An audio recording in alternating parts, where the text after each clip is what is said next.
the girl took her first seat at a game of poker, and was dealt 3 kings. She clearly remembered 2 aces had already been played, which meant statistically, nothing could beat her hand. But she wasn't happy, because at that moment, she had no more money to raise, and it was all thanks to her 2 assistants, who betrayed her just to please the manipulative woman. They had once sworn loyalty to her, but in truth, they feared only her older sister, the former head of the corporation. What they didn't know was that her sister was upstairs watching everything unfold. She had once been the sole disciple of a legendary gambling master. 5 years ago she faked a car crash and released false news of her own death. Since then, she had gone undercover in casinos to track down the mole who stole a national treasure. But today, she unexpectedly ran into her little sister. When she saw the scheming woman wearing the watch and necklace she had given her sister, she immediately understood. The girl was at the table to win back her keepsakes. On the table, the girl had already staked everything she owned, and beside the scheming woman were the 2 assistants who had betrayed her. They even placed the girl's private photos as part of the bet. The girl was furious and asked the staff to turn off the screen, but they said only the person who bought the video rights could decide that, and the girl had no more chips left. If she couldn't match the next bet,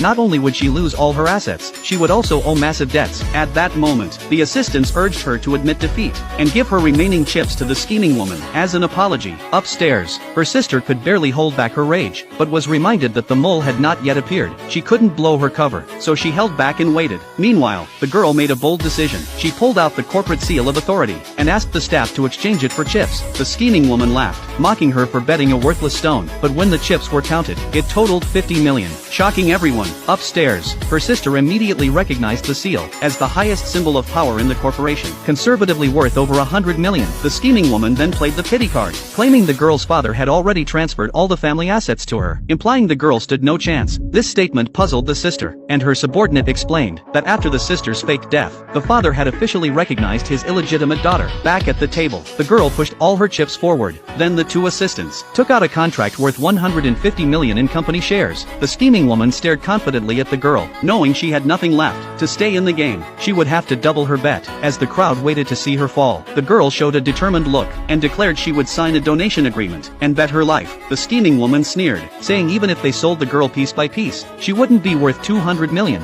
The next second, a server brought out chips worth 200 million. The room erupted in disbelief. Many questioned whether the casino was helping her, but the server calmly told everyone to look at the screen. It revealed that the girl had rare Rh-negative panda blood. Upstairs, her sister was fuming, desperate to tear those 3 apart herself. Meanwhile, the scheming woman started to panic. She had no more funds to raise. The 2 assistants told her to relax, and each called the staff, asking for donation agreements. They signed them on the spot, and matched the bet with another 100 million. The girl broke into tears, begging them to let her go. But one of the men coldly replied, she could either raise, or leave in shame.